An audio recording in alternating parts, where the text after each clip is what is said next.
Hello everyone, welcome to this video where, it's weird to explain the premise. FruPR and I have decided to collab on a video where, essentially, I take a prompt that you guys have submitted, and I draw it with my terrible art skills. Gabe would then have to take my abomination, and then figure out what the original prompt was, and draw it. So let's start off.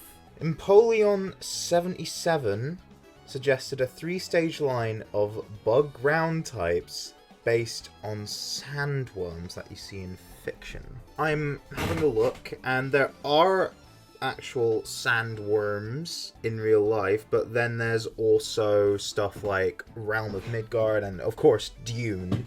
I think I'm gonna try and give it sort of the aesthetic of this, whilst also basically being the Dune worm. I kind of want it to, like, come out of the ground all Diglett style, so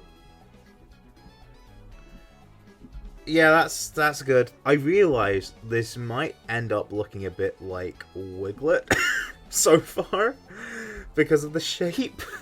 And also do this. What colours should I use to fill in? How about this sort of sandy grey colour for where it's coming out of the ground? Oh no. I'm not actually gonna swatch from any official Pokemon yet. I don't think I really should. I should just leave it to Fruppy to do what he wants to do. Ooh, it's got almost like green scales, this thing. So let's try like green, like a greeny yellow, and fill in these spikes. And I think last thing to do is have like a nice pink stripy belly. Let's try and get a shade of pink, shall we? This is a nice shade of pink. And I'll use the paintbrush tool for this. I'll make it a bigger size brush, just so I can do these big stripes.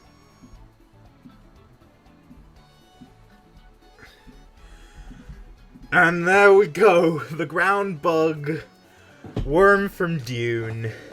Oh boy, this is already a good idea for a video. Okay, let's see what Matt has for me first. Okay, right off the bat, it's a worm. I feel pretty confident about that. I mean, it's doing the Diglett thing of popping out of the ground. At least I'm fairly certain that is like earth and not feet or anything. I think the red bit in the middle is a mouth, or it could be like a really weird nose or like an eye.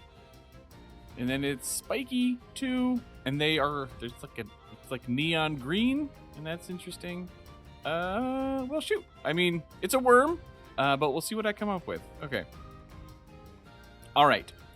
After thinking about it, I finally figured it out. Well, I should say I'm fairly certain that this isn't exactly the original prompt, but I like where we're going with it. First off, I literally flipped a coin to decide if the red bit was a mouth or a nose, and nose won. So we're treating it like a star-nosed mole. The original drawing definitely doesn't have eyes, but I went ahead and threw some squinty eyes in there, along with some mole-like hands. I know they aren't in Matt's version, but the design just kind of needed them to balance things out. But the biggest thing was what to do with the spiky neon green hair. I figured it out, and it gives us a pretty awesome typing, too. This little worm boy eats radioactive material deep underground, and it has these kind of irradiated crystals that grow on its back, giving us a new and different take on the ground poison type.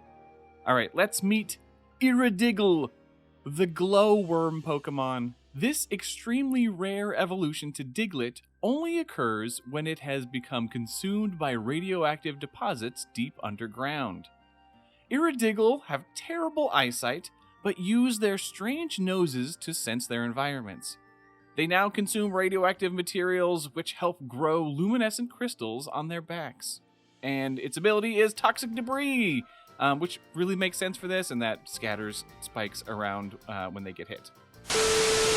So the first design is number 1. Of course. This numero. is probably like the most, like, as a design concept, I know this is probably going to be like the one that is most likely to actually become a Pokemon. Okay, I'm gonna send you a thing now. Here we go. Design number 1, off to you. Ooh. Okay. That is interesting. Yeah. So I wasn't sure what to do. The thing on the face, the like red marking, I was pretty sure it was a mouth, but I thought it might also be like a nose or an eye or something. It was definitely a mouth. Okay, that I figured. Yeah. So yeah, this is basically like an alternate Diglett evolution that's like radioactive. Yeah. Do you know what? That's actually really cool. I really love that. So do you want to know what I actually drew? Yes, please. So you actually got one of the types right. You got the ground type right. Okay, all right.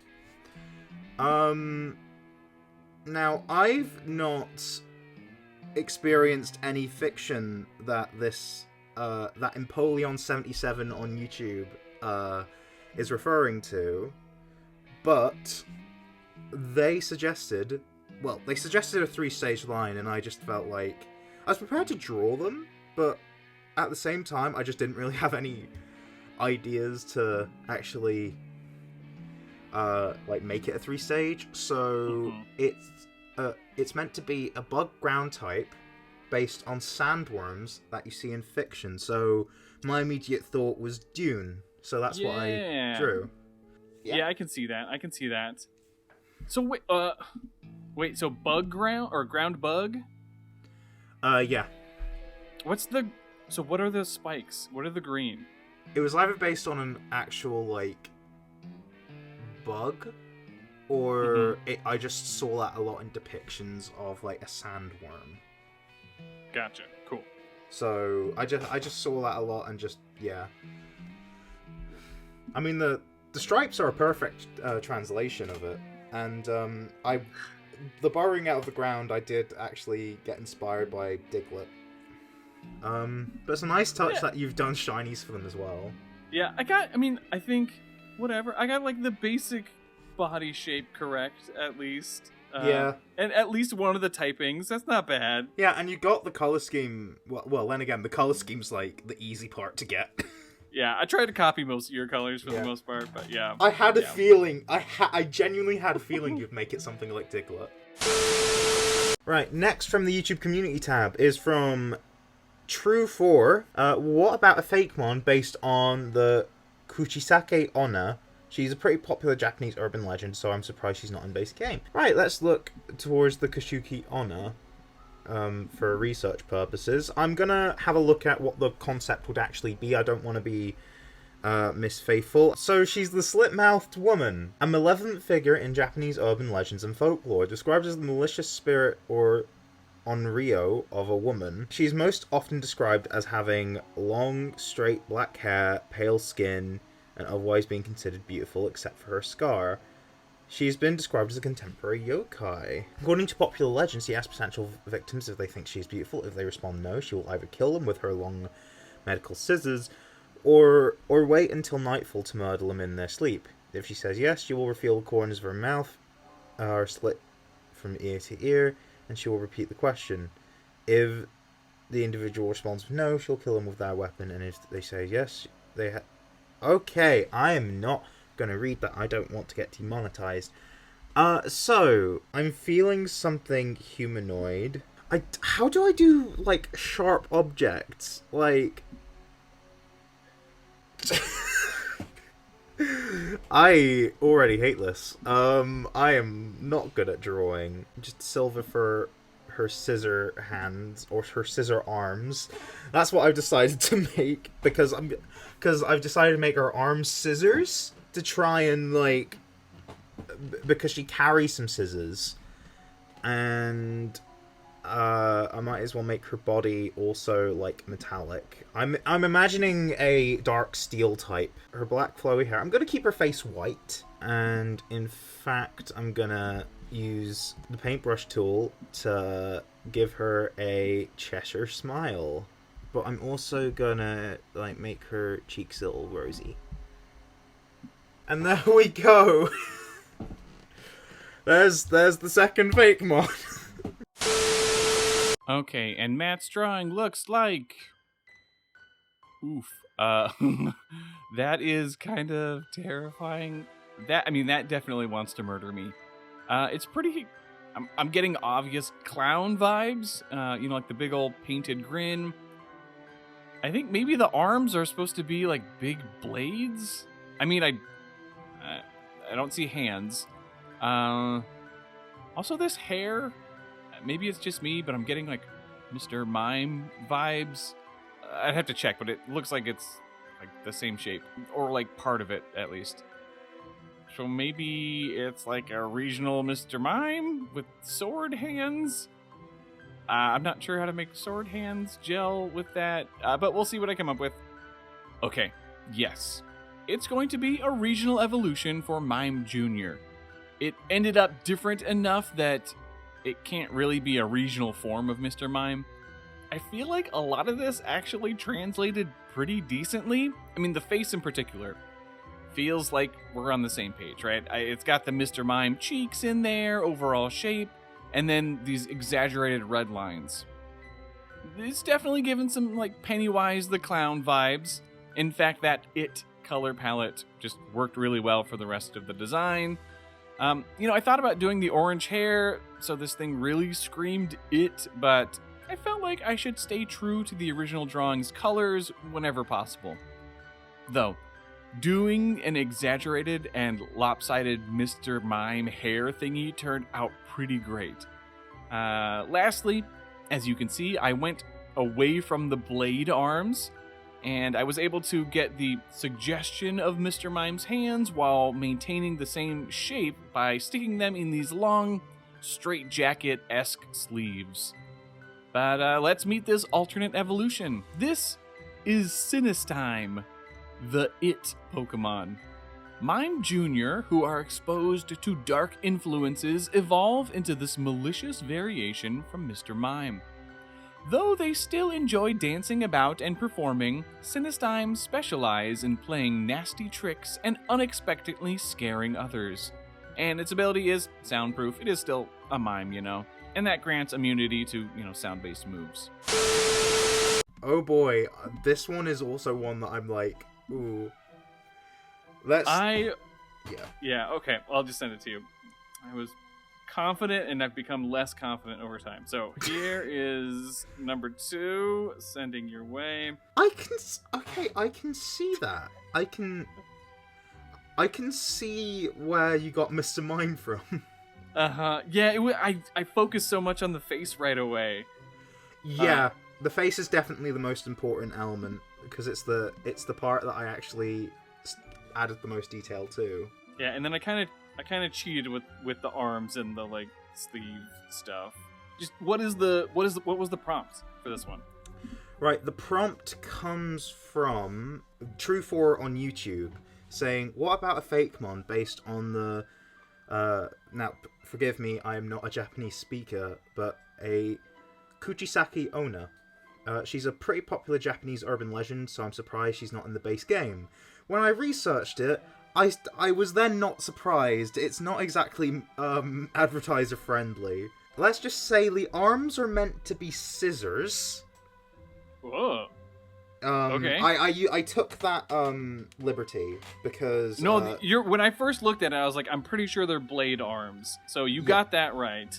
I just went a different direction with it because I wasn't positive. What you have as Sinistime's hair is meant to be hair, but it's meant to be long, flowy hair. This Japanese urban legend is about this woman who initially covers her face, and I genuinely don't know if we should like keep this in or not for like advertiser friendly stuff. First of all, she asks someone, "Do you think I'm beautiful?" And if they say no, she either just kills them then and there, or just waits until they are sleeping. But if they say yes, she reveals her face, and she's got like a sort of Chelsea smile thing going on. Oh, okay, all right. I see that in the sketch then. Yeah. And okay. let's just say, she repeats the question.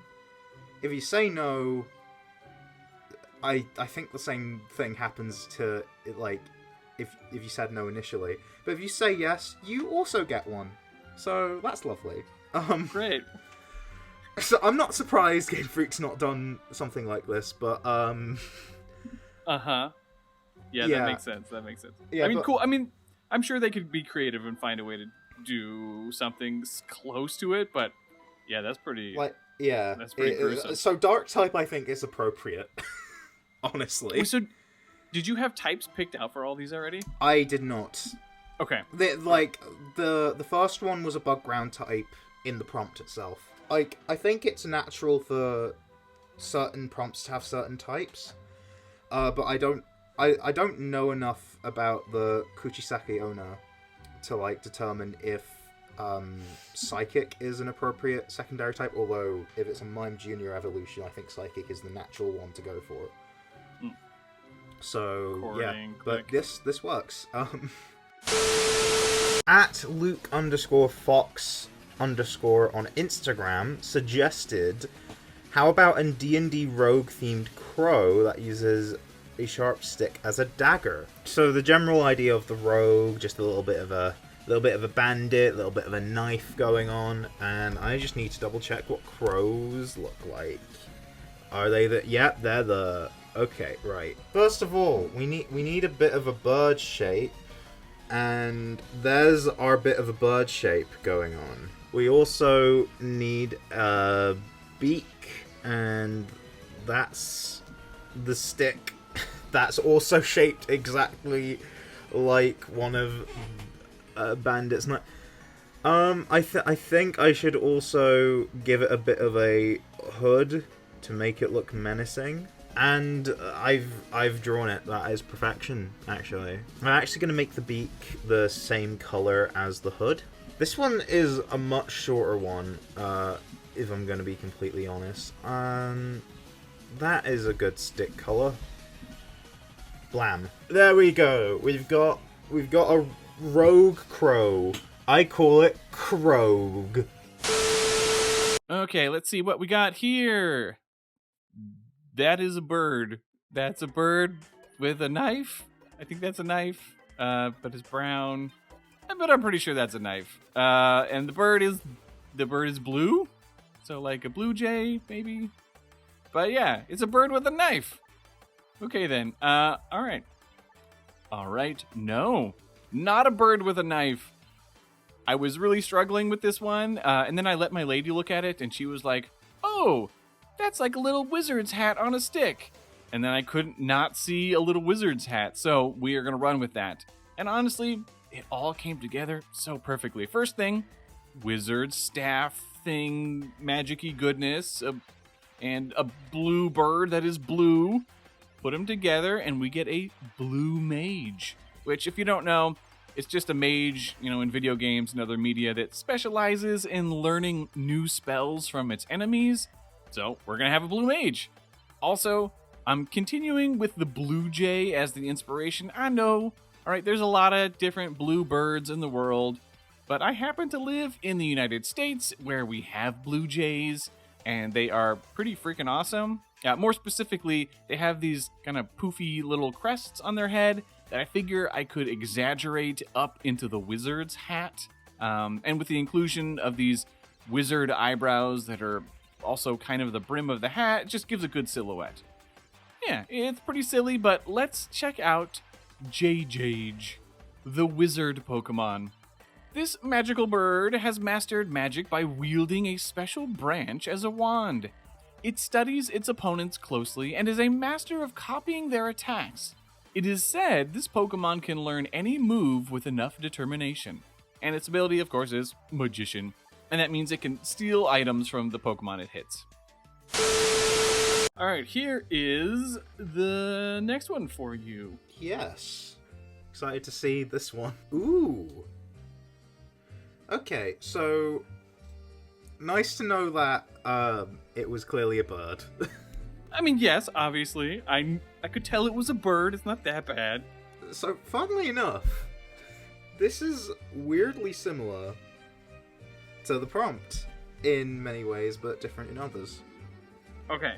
So I am assuming that it is supposed to be holding a knife, right? That is a knife. Yeah, it is a knife. Well, okay, that's what I thought. Maybe not a knife specifically, but Luke_Fox with 2 X's _ on Instagram suggested, how about a D&D rogue themed crow that uses a sharp stick as a dagger? Okay. All right, so this is like wizards, right? Instead of it's still Dungeons and Dragons. D&D class, but like, you know, it came across weirdly enough. Okay, cool. And it's using a stick, using just a different shaped stick, but yeah, I'd say that's pretty close. Yeah, it works. It works. Okay. But you leaned in so far that it's a magician, even with its ability. Yeah. There'll be a regional variant of this that's a rogue, and then it'll be spot on. Yeah, like dark flying or something. Yeah. So, if you enjoyed this video, why not go over to Gabe's channel, considering we've done pretty much the exact same thing with 3 different prompts over there. Or if you're over here after having watched my video, go watch more of Matt's stuff. Subscribe to his channel. His region is amazing. His designs are fantastic. So stick around. Enjoy it. And with that, I'll see you next time. Cheerio!